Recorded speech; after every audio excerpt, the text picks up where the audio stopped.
We deserve the same treatment, whether you're number 1 or 1,000-inch. Interview with Daniel Altmaier. Daniel Altmaier does not believe Jannik Sinner had bad intentions or that the Italian tried to cheat the system. However, the German understands why many players are upset following Sinner's positive doping test. We all deserve the same treatment. That must be the firmest rule. It was probably an accident. I think in other cases, accidents have happened too. I don't think many players want to dope on purpose. Sometimes, it's just bad luck. Altmaier, currently ranked number 84 in the world, told Clay in an interview during the Challenger 175 Copa Capcana in the Dominican Republic. A former world number 47, Altmaier believes his compatriot Alexander Zverev is fully capable of winning a Grand Slam. He also thinks the 2024 Roland Garros finalist is not focused on becoming world number 1 but rather on winning matches again and putting his losing streak behind him. The German trains in Argentina and is set to marry his Mexican fiancée at the end of the year. That's why he speaks excellent Spanish, the language in which this interview was conducted. Interview with Daniel Altmaier. You're getting close to Novak Djokovic as the player who speaks the most languages: German, Russian, English, Spanish. You handle all of them very well. That's incredible. Yes. It's nice to be able to speak so many languages. I really enjoy communicating with different people. Speaking someone's native language is special. It helps a lot, especially when you travel so much. You will soon marry your Mexican fiancé. Will many tennis players be attending the wedding? Well, I think it's a complicated date for many to travel, as it will be during the pre-season in Mexico. I hope many will come, those who live nearby. For sure, the Mexicans will be there. We'll have a beautiful wedding. And if you have a son who likes tennis, would you teach him a one-handed backhand like yours? My son will do the things he enjoys the most. If tennis is one of them, yes. He'll play with a one-handed backhand. Laughs. You have great admiration for Rafael Nadal. Do you feel his absence in the locker room since his retirement? What legacy and lessons did Nadal leave for his former competitors? I think Nadal proved to be an incredible tennis player, but an even better person. He is very proper in every way, very humble, very professional. You could really see all of that when he was at the tournaments. I've lived through several tournaments where he played, and the fanaticism for him was palpable.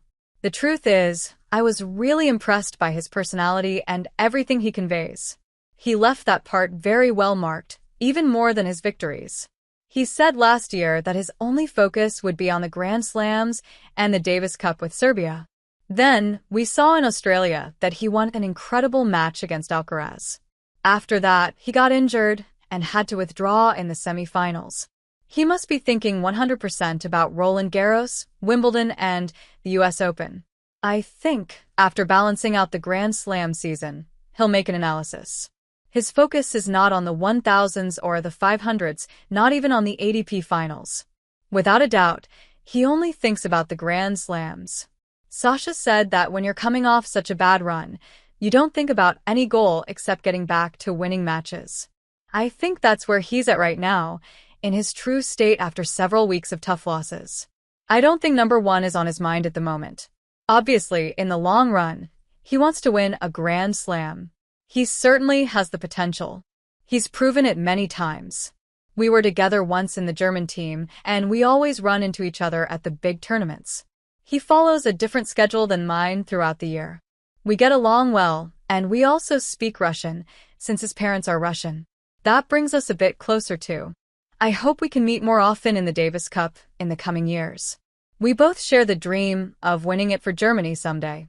I've met Sinner personally, and he doesn't seem like the kind of guy who would deliberately go against the rules. It was probably an accident. I think in other cases, accidents have happened too. I don't believe many players would intentionally dope. Sometimes bad luck plays a role. What I do think is that we should all be treated the same way, whether you're ranked number 1, number 100, or number 1000. That should be the firmest rule. I understand why many players are upset. In Sinner's case, I don't think he did anything on purpose. That's just how the rules work. Other people have to work from 7 in the morning to 8 at night. For us tennis players, it's just one more thing we have to deal with. We have to report our whereabouts to be available for testing. It's part of being a professional athlete. I wouldn't get mad with it. Could some things be made easier? I think so. But it's not like they're trying to make our lives miserable. Sure, sometimes you have to do tests at terrible times. I had a surprise test at 6 in the morning in Indian Wells, and I just wanted to rest. But that's how it is. There's not much we can do. I don't think the system needs major changes either. Having order always helps. What is your biggest dream in tennis? I'm going to give everything to win Grand Slams. That's the truth. That's where I'll give 100% in my career.